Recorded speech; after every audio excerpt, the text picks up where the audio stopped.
Stardew Valley Part 6. This video is going to be totally on foraging, and foraging is kind of an interesting thing, so I don't know why that top of my screen is glitching out like that. Come on, Shadowplay. There we go. Okay, for some reason, Shadowplay does that to my game sometimes. Now, if we head on over to Skills, the Skills tab, you can see we have a couple of skills here, like combat, fishing, foraging, mining, farming, and fishing's probably the easiest to get to 10, but foraging I would say is arguably one of the more difficult just because it's kind of annoying. So foraging consists of chopping down trees and collecting the items that have dropped from the tree, as well as just picking up stuff that lies around your ground, in Stardew Valley. So for tree chopping, this is probably best when you need to. This is probably the best way to get the foraging level up quickly at first, and it's also really good when you need stuff like wood, obviously, and things like that. So if you find that you need to clean up your town a little bit, your farm a little bit, then, take an axe, come to the tree, chop it down, and be sure to get the stump if you don't want that in the way, and then just pick up some of this other stuff. These little seeds you see here, these like acorns, those will eventually grow into other trees, so I would recommend leaving them in just so you can chop the new trees down and get more wood, but if you really don't want the trees to grow back, then you can just get rid of those. So this, as I said, is going to be one of the faster ways to get your foraging up, but it's also going to be a pretty slow way day-wise, just because chopping down trees like this is going to drain your energy really quickly, especially when you're first doing this, and especially if you don't have a good axe. Now, unfortunately, some of that wood got lost, I think. Be careful of trees you chop down next to water, because if they fall down in the water, then everything that falls into the water is lost forever. And that can be pretty annoying, especially when you're like 10 wood and have no energy left to chop down another tree, and you're 10 wood from being able to build that item that you want. That can be kind of dumb, but anyway, just keep an eye out for that. And again, like all these little shrubs and stuff, most of these will turn into trees, so keep those if you want to chop these down later, and that's what I would do anyway. And again, this is also a really good way just to get your foraging up pretty quickly. Now, the other way is just to go around and look for stuff that is lying around in the ground outside of your farm. I've done this in previous videos where I was picking up things like wild horseradishes, daffodils, leeks, and dandelions, and of course the items that you can pick up during a specific season obviously change with the season. So the best places are kind of these outside open places. Now this one doesn't seem like it's gonna have too many right now. Here's one. Oh, there's some worms over here. So I have done this a lot in other videos, but I really just wanted to make a dedicated video just for this. So if you see worms or whatever they are sticking out of the ground moving, be sure to hoe them up. And then if you're walking throughout a day and you see one of these, even if you don't want them, it's a good idea to pick them up, because they are going to increase your foraging level slowly, and you're going to be able to sell them at the end of the day anyway and get a lot of money that way. So if you come on over here into the secret forest, which you need at least an axe upgrade to get because there's a big log in the way, then there's a lot of good foraging stuff in here. There's also going to be mushrooms. If you're having a hard time finding mushrooms, you're probably going to want to search here for them, because this is probably where they are. And be sure to bring a weapon, because there are slimes, and if you incorporate this into your day-to-day event, you can kind of come here and get some hardwood, which I'll explain here in a second, and also kill some slimes, which is required for the Adventurers Guild, which I didn't get too much of a chance to explain when I did my cave video. But anyway, for this hardwood, again, you need at least, I think, the second or third best axe. You may just need a copper to chop down these stumps. And these stumps, see right there's a mushroom, that's good. Anyway, these stumps come back, I believe, every day or every couple of days, and they're a pretty good way to get consistent hardwood, even though it's not a very good way to get fast hardwood. Hardwood is just one of those rather uncommon resources, but if you need it quick, you can just come here and do it and chop up all of these stumps. And not just so I don't waste the rest of the day, I'm just going to go off and try to forage a little bit more. And this is pretty much just the act of foraging as I've shown it. It's just throughout your day-to-day activities in Stardew Valley, pay attention to the ground and try to keep an eye out for those worms, and try to keep an eye out for anything you can pick up. And sometimes, if you're really lucky, even if you're just walking along and you hit the ground, you might be able to pick up something out of it and get, I don't know, a like a copper ore, or I once got a snow yam from some random place that I mined.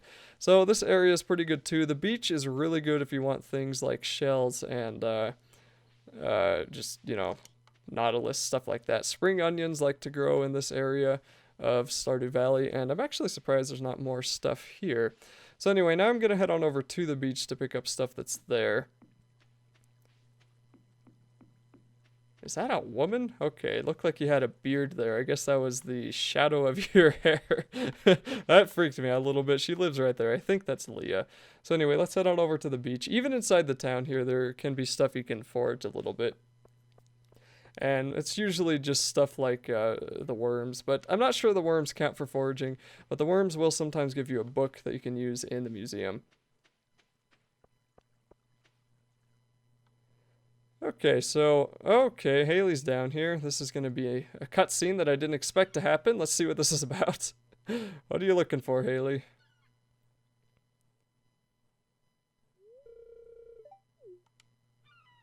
Yes.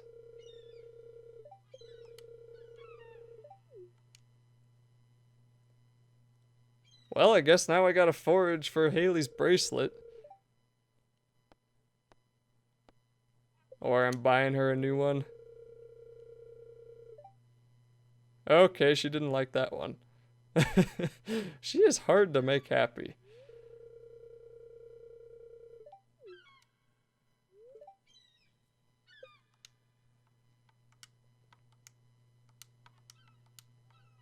Could she have dropped it nearby? I think so. So normally you can pick up these shells, but it looks like I'm just walking straight through them, so that's spectacular. And I'm actually literally just walking. I want to pick that up so badly, but I can't. Okay, I have absolutely no idea where your bracelet is, Haley, but it looks like it's going to make me find it before I can do anything else. I don't know. I don't know if I'm supposed to search. I don't know what I'm supposed to do here. Looks like I can skip it down there, but anyway. Let's look around a little bit. So I guess now I am foraging for bracelets. She dropped it nearby. Where could it be, Haley? Where is your bracelet? It's not in the ocean, is it? I hope not. Let's go check over here. I was also going to pick up some of these sea urchin things and anemones, whatever you want to call them. I think that's a mussel, and that counts as a fish. So if you want to get your fish thing updated, you're probably going to want to do that one too. Okay. Can I search these? Whatever the heck these are, I want to call them shrubs, but they're not really shrubs. Why do I have to walk through this? Why can't I run? That's really annoying. Okay, I can't open up any menus. I can't do anything. I guess I just have to walk around? Oh, wait, there it is. That's it right there, isn't it? Right there. I bet that's it. Okay. Probably should have seen that. Unless it isn't. I don't know. We'll find out here. If I could run, that would be spectacular. That looks like a bracelet. I might be wrong. Nope, that was a bracelet. Got it. Okay. Had like 2 pixels in that little image, so for all I knew it was just part of the foliage. Okay, Haley, do you love me now?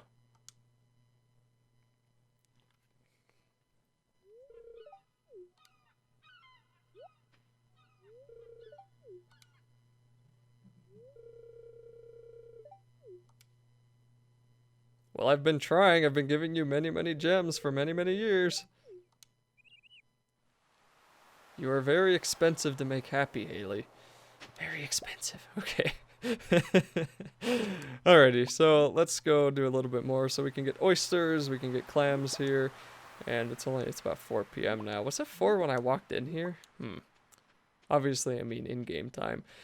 And the beach is probably one of the better ways to get foraging stuff. I'm not even totally sure this counts for foraging. I believe it does. I think the fish, though, like the mussels, probably count as fish, so keep that in mind. Anyway, no more worms, there are worms down here. So another thing you can get from the worms are books for the museum, and books seem to be, like, right there. Awesome. Oh, my inventory's full. Okay, I don't care about the slime. Let's throw that out. Lost book. Okay, I guess that already got sent off to the museum. So anyway, those lost books can be a little bit uncommon to find. They seem to be the fastest to find by digging around in the ground in places. And the other places I have found them have only been the chests that you get from fishing, but that's you 9 times out of 10 you're going to get bait from fishing. So I don't really like fishing just to get chests. Okay, so since you're here, Haley, I'm going to just give you this since that'll be my second gift for the week, which is something I explained in the previous video, and that even finding her bracelet didn't move her up to 8 hearts. Dang it, Haley. Okay. And then I'm going to head on over to this place for the last time, I think. And wow, there's actually nothing in here. Okay then, well, what are we at? We're at about 10 minutes, and there's a lot of the day left, so I think I'm going to explain the Pelican Town Center a little bit. So when you start this game off, and this is stuff I have brushed on in previous videos, but I don't think I went nearly as in-depth. I might have. I'm gonna go check my last videos. If I went as in-depth in this as I think I didn't, then I'm gonna cut this part out, but anyway, Pelican Town Center. So this might be a little bit of spoilers, but when you first kind of come into this area, the mayor's going to let you know that it's been run down. He wishes it could be brought up back to happiness again. But he also says if anybody joins this Joja Mart membership, then like if one more person joins it, he's going to let them take down the Pelican Town Center to remove the warehouse. Now what that does is it will allow you to fix the bridge which leads you into this area. It allows you to fix the bus stop and also fix the mine carts. You'll also be able to fix another bridge which is somewhere down here, I believe, and a few other things that you can do. So either way, if you keep the Pelican Town Center or join the Joja Mart membership, you're going to be able to fix everything. It's just kind of a matter, do you want to join the corporate nonsense of Joja Mart, or do you want to keep being kind of a small town farmer and keep that community feeling by fixing up the town center? So when you first come in here, you're going to see these little guys, the names which I forgot the name of, and I think it starts over in this room, and as you finish stuff with one of these things, more of these are going to unlock. And as you finish each of these books, as you see I have 2 rooms finished here, the call room and the safe room, then these stars are going to get filled up, and as you can see there's 6 stars to complete. So there's 1, 2, 3, 4, 5, 6 stuff to do. I don't really know how this is going to finish. Maybe the pantry is attached to that, but anyway, to finish these different sections of the townhouse, you just need to open up the book and you can take a look at what you need to do for these different bundles. So for the river fishing, I need to get sunfish, catfish, shads, and tiger trouts.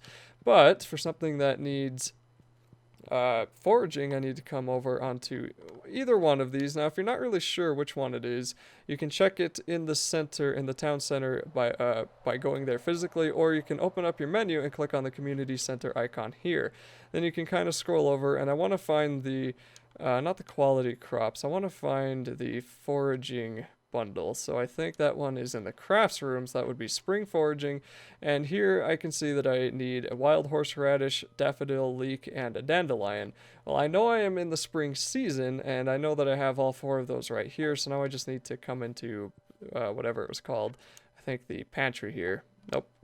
I need to go down here into the crafts room, and then I'm going to put those items into the spring foraging bundle. So I'm going to take out 1 wild horseradish and then 1 daffodil, and we're going to put that in. Doesn't matter what order you put it in. I'm going to put a leek and also a dandelion, and that's going to complete the bundle. So now I only have 1 bundle left for this room, and that one is the summer foraging bundle, which I can't do until the summertime. And I also get spring seeds. That's actually kind of nice. That'll save me a little bit of money. And then I get some, I can check this out. As you see, all I need is a sweet pea. Now, you may be thinking, oh, do I really have to wait till the next season to get a lot of this stuff? And the answer is sometimes actually no. If you go on over here to the map, and you come down here next to the Wizard's Tower, directly north of this lake on the weekends, which I think is Friday and Saturday and maybe Sunday, among those days, there's going to be a traveling salesperson who will have random items for sale. And if you're lucky, you might be able to find that last item that you need in the Pelican Townhouse for this place. But for stuff like fishing, she does sell fish. Stuff like fishing is usually easiest if you just go out and fish in the river, fish at night, fish in the lake. Like I'm going to have to do some lake fishing so I can find those too. The bulletin board definitely seems to have the most difficult bundles out there, because here's the field research, and this one I just need a purple mushroom, which is dependent on the season. That's not hard. This one is going to be a little bit tougher because I need like a red cabbage. Aquamarines are kind of uncommon. I need a duck feather, which means I have to get ducks first, and that's kind of expensive because you have to get a bigger coop and then you have to buy the duck, which I could probably do now, but I'm saving my money for a weapon. And I also need to get a sunflower, which I believe you have to plant. And the chef's bundle is also kind of a little bit on the tough side. You have to learn the recipes for like the maki roll, and I have no idea what a fiddlehead fern is. I don't know where you get that. Poppies and those I might have missed from a season. I might have to look that up. And I'm pretty sure you have to learn how to cook a truffle, and I don't know how to cook a truffle. The fodder bundle isn't too bad. Hay is pretty easy to get. Apples, you need to plant an apple tree or buy them from somewhere. And apple trees, I really need to go buy an apple sapling so I can do that. And then wheat, I am not actually totally sure how to get wheat. As for the enchanter's bundle, you're going to need wine and a rabbit's foot. Now, wine is a tiny bit difficult, not entirely, but a little bit, just because you need 8 farming so you can unlock the crafting recipe for the keg, which is somewhere here. There it is. You have to make a keg, which I will be doing pretty soon. I'll probably be making a video solely on the keg when I make my video on crafting. But anyway, you kind of just go through your game and you make the goal to finish up all of this and get those stars to 6. And I'm not sure what happens after that. That's something I'm kind of hoping to find out on my own, so I'm probably not going to be reading comments on these videos until I finish the stuff on my own, just in case someone decides to spoil it, because, that wouldn't be any fun. Also, I guess I'm just going to off-mention, if you read that right there, if you read it on this side, that's a calendar. If you read it on this side, you can get a help wanted, and you can see this person, Kent, wants a sardine. They always want sardines. So anyway, it makes Kent happy. You get a little bit of gold, and there's a Steam achievement for completing 40 of those. So, if you're an achievement hunter, then there you go. So that's pretty much going to be it for this video. It's getting a little bit late. I think I'm going to go sell a lot of the stuff that I collected throughout the day. Foraging is a pretty decent way to get some okay money, and especially it's a really good way just to get some passive money as you go about your day. So I don't need any of this stuff, and it's also the reason for the Pelican townhouse is the main reason I have so many chests, which this isn't even that many, and it's also a reason that I save at least one of every item that I've picked up here. So everything I'm selling I have at least 1 or 2 of already, just in case I need them later. And I think I'm just going to sell this stuff. I'm going to keep the honey though, and I'm going to sell that, and then we're going to be good to go. And I'm going to come over here and store this stuff. Store my hardwood, my regular wood, and I'm going to put my seeds in, I think they're in this one, yeah. Let's put those seeds in there, and then I'm going to come over here, and that one, I think, no, this one. Okay, I'm going to put that into my honey stack, and I think I'm going to sell my leek here, I don't really care about it, and I forgot to store my clay. And this is a good thing to do every night just because it makes sure that you, whoops, those were my weapons there. It just makes sure that you have a fresh, open inventory for the next morning. So this was it for my overview video on my, oh, okay, that's the other thing I forgot to mention. The Joja Mart, if you decide to join the Joja Mart and demolish the Pelican Town Center, then I think you'll have to do similar quest type things to get the stuff fixed, but it's mainly in gold. So instead of having to collect random amounts of items, you're going to have to pay probably absurd amounts of gold to fix the minecart and the bus stop and open up that area. So either one, you'll get the same achievement basically, but it kind of depends on if you want to be the corporate scumbag or if you want to be the small-time farmer. So anyway, that's going to be it for this day, and as it is it for this day, that'll also be the end for this video. Thanks for watching this. Check out the playlist in the description if you want the other parts to this Stardew Valley series, and also check out my other playlists if you want to see the other games that I have done. That's going to be it for now. I haven't quite decided what I'm going to do for the next video, but I will when that video gets uploaded. So I'll see you then.